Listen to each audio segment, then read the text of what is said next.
Hi, everyone. This is Dr. Mike, host of the free iTunes podcast, Psychiatric Secrets Revealed with Dr. Mike. But that's not why I'm here today. This is another Saving Savvy episode. This time we're going to put together a traditional portrait studio for about $200, which is really, really cheap. Now, naturally, this will include most of the components, but not all of the components. You're going to have to practice. That's one of the components, so you actually do a good job. You're going to have to do a little reading and research, and I would recommend that you research topics like posing your model and different types of lighting, like Rembrandt lighting and clamshell lighting and butterfly lighting. These you can find, just Google on YouTube and you'll find them, or actually look on YouTube and you'll find them, and you'll get nice diagrams and all that sort of stuff. You're also going to need a camera. That's not included in the $200, not that you thought it was, but the camera is going to have two unique qualities. It's going to have an ability to trigger an external or off-camera flash. In most cases, that's going to mean a hot shoe like this. And it's also going to have the ability to use the camera in manual mode, so you can set the shutter speed and you can set the aperture. And so virtually all SLR type cameras will do both of those things. Most hybrid cameras will do that, and actually some super zoom cameras and enthusiasts, just regular cameras, will also do that. So they have to have those two qualities and you're all set.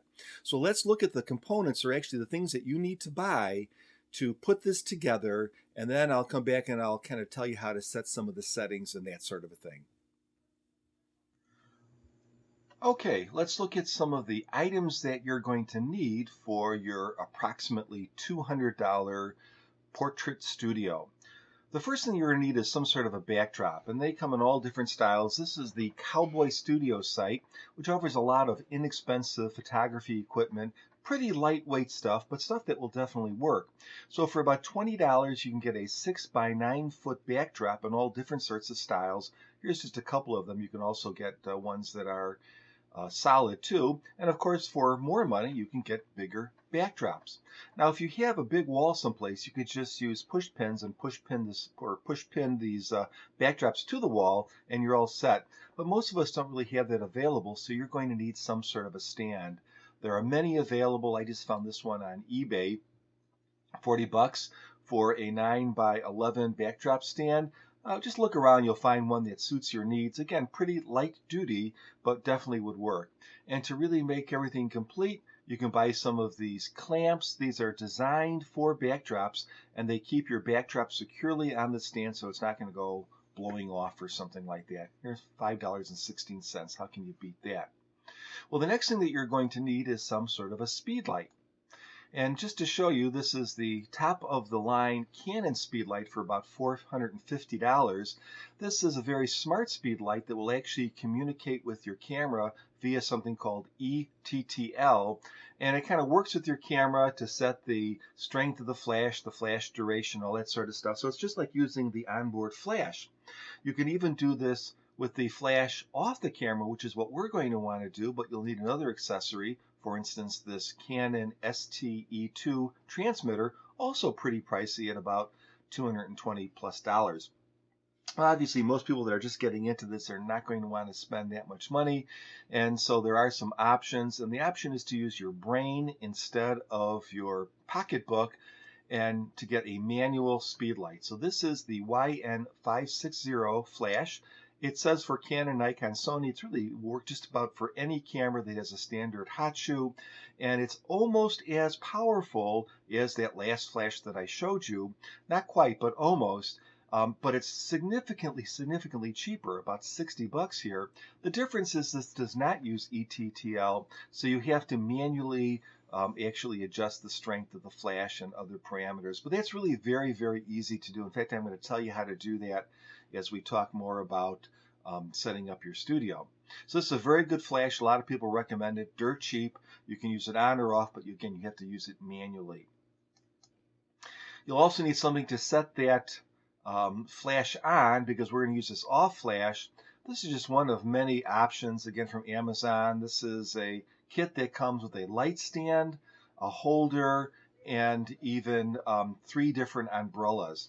Most people will start out with what's called the flash through umbrella. Let's see if I can find what that looks like here. So you're actually going to flash through the umbrella, and that gives you a nice soft diffuse light. It's just what you want. But there's other types of umbrellas too. These reflective umbrellas like this one where you flash into the umbrella and then it reflects back. Here's one that's in silver, kind of gives you a little bit different tone. And it all mounts with this nice little kind of adapter that sits on the light stand, holds your flash, holds your umbrella, works really, really well. Now we want to trigger this flash off the umbrella or off the camera. So there are very expensive options that like that little commander that I showed you, and there's other ones too like Pocket Wizards, but they're probably beyond your price range for this budget sort of setup. And Cowboy Studios makes this nice little transmitter receiver combination that works pretty well. I have a different brand. It's like a brand X. It doesn't even have a name, so I would recommend it if I could, but I don't even know what I would recommend. But I hear good reports with this one too. So this little gadget here sits on top of your hot shoe, plugged into your hot shoe. This little gadget here mounts to your flash stand, and then your flash mounts up here on this hot shoe here. And when the camera fires, it sends a message to the receiver over here and fires your flash, and you're all set, and you're like a very sophisticated photographer at just for a couple of pennies. And since most of these lighting situations that you're going to use involves using two flashes, and we only have one flash here, we have to use something to balance that light out, something to use as like a fill flash. And so you can get a lot of these collapsible reflectors. This one is about $15, $16 actually, and it's 32 inches, and it has a white background, a gold background, I think it has a silver background and a black background to do all different sorts of things. Hunt around, you might even be able to find this a little bit cheaper someplace else. So now that we've assembled all of our stuff, how do we actually set exposure and set the camera up so we can get the shot that we want? Okay, this first diagram shows you a very simple light setup. And you have that light at a 45-degree angle to the subject, and you have the little mirror which represents the reflector sort of at a 45-degree angle, and you can kind of position it on a chair or have an assistant hold it, and you're trying to achieve a nice light balance. Again, look up some of those types of lighting styles that I talked about. They're really going to help you out. So you want to set your camera in manual, and some initial parameters to start with would be an f of 5.6 and then a shutter speed probably about 1/200th of a second. Actually, what you want to do is you want to use the sync speed of the camera, which you may not know, but try 1/200th of a second. That's usually a good place to start. Then you're going to want to have your flash set up with that off flash or that off camera flash setup, and you're going to want to set that on manual. And I'd probably start around like maybe a quarter power or so, and to get going. And so there's two ways of or actually three ways of doing it. The first way to do it is by using one of these. This is a really lovely little light meter that will register the flash and tell you exactly how to set things up. But you know what? These are really expensive. So if you're trying to do the budget studio, you might want to avoid that to start anyways. So the second method is simply to use your eyes. You take your picture and you look at the picture on the back, and if it's too dark, you know that you need more light. The way that you can add more light is you can increase the strength of the flash or move the flash a little bit closer, or you can open up your aperture. And remember, when you're doing that in a camera like this, the numbers get lower, not larger. So you could go down a stopper or actually a stopper or whatever and try another picture, see if it looks right. The opposite you would do the opposite if it was too light.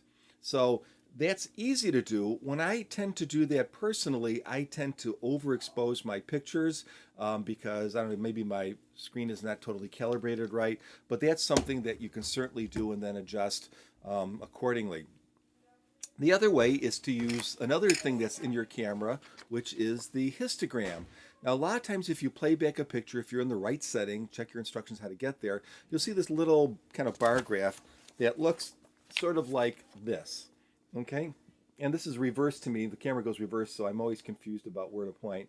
But if you see on one end all the bar graphs kind of piled up here all the way to the top, that means that your picture is too dark and you need to open up your aperture or you need to increase your flash or move it closer. The opposite of that is this. So if on the other end you have this big peak going up here, that means that you have too much light coming in, and so you're going to have to close down your aperture or turn the flash down or move it farther away. And what you're really looking for is something where you don't have a lot of junk on one end or a lot of junk on the other end. We're talking about those kind of peaks up there, and that's going to give you the correct exposure. Remember, if you're a little bit off, you can always correct it in photo editing software. So you take your pictures, you can reset, you can crop them a little bit in your photo editing software, adjust the contrast, adjust the brightness, whatever you need to do, and you're all set. And with a little practice, I guarantee to you that you're going to have a portrait that looks every bit as good. It maybe not as some super professional, but is every bit as good as if you went to Kmart or Penny's or one of those sorts of places. So good luck with that and have a lot of fun. Save a little money. And don't forget, I would encourage you to listen to my free podcast. It's on iTunes, Psychiatric Secrets Revealed with Dr. Mike. I put a real lot of work into it, which is why I'm always promoting it. So if you have some free time, it's kind of an interesting listen. And other than that, have a great day.